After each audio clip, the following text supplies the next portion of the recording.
I would like to take this opportunity to take an official stance on something. I do not support these words when spelled as such: through, donut, and dialogue. To me, they're nothing more than lazy alternative spellings of these words. My question is, are those lazy alternatives really even words? Bill Gates, that is Microsoft Word, does not see fit to put the immortal red squiggly line of falsehood beneath any of those lazy words.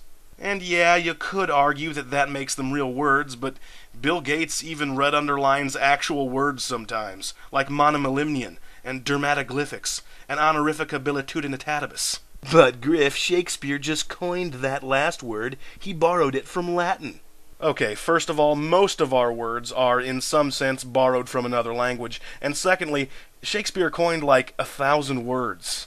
Words like critical, bump, hint, and weird were all coined by Billy S. himself, and while we're on the subject, so was dialogue. To me, these are just 3 instances of laziness that have been accepted by the public because the large majority of the public is lazy. And like, why stop at those words? How about prairie? In my humble opinion, that's a commonly misspelled word. So why not make it acceptable to drop that first I that everyone seems to forget? And oh goodness me, it's such a chore to reach all the way across my keyboard and hit the shift button whenever I refer to myself in the subject of a sentence. So let's drop that too. Pretty soon our entire written word will degrade into freewheeling nonsense. And yes, I'm being melodramatic, but I'm an English major. That's what I'm supposed to do.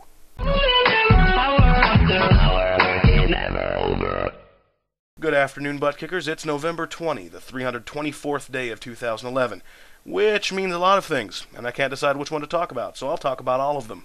Women and children first, I guess, so up first, it's Universal Children's Day. That's right. Today, when your child accidentally spills your 10th vodka tonic for the night, restrain yourself and only put 1 cigarette out on her arm. Maybe you could even give her 3 meals today. And I know that stretches your cocaine budget pretty thin, but you will receive massive dividends in the form of your child's glowing face. Alright, that covered children, and now on to women. Today is Transgender Day of Remembrance. What does this have to do with women, you ask? Well, if you're transgender, you either greatly despise being a woman or greatly aspire to be one. Today is presumably a day for transgender people to remember how icky and dumb it was not to be deluded into thinking they're a gender they aren't. Remember when I didn't have a mutilated mess where my genitalia used to be? Wasn't that so totally lame? Also, 26 years ago today, Microsoft Windows 1.0 was released, officially making the computer, with its previously unfriendly interface and technical complexity, usable by a wider audience. The most surprising part? Microsoft supported Windows 1.0 for 16 years, until 2001. Man, if you were still using Windows 1.0 in 2001, you deserve both mockery for taking so long to adapt and praise for having enormous patience. And finally, 13 years ago today, Taliban-controlled Afghanistan called Osama bin Laden a man without sin. Is that kind of like a tree without wood, or a vacuum with air? Yeah, I've heard of those. You can't describe something as lacking part of its essence. That's ridiculous. That's like spelling a word without 2 of its letters.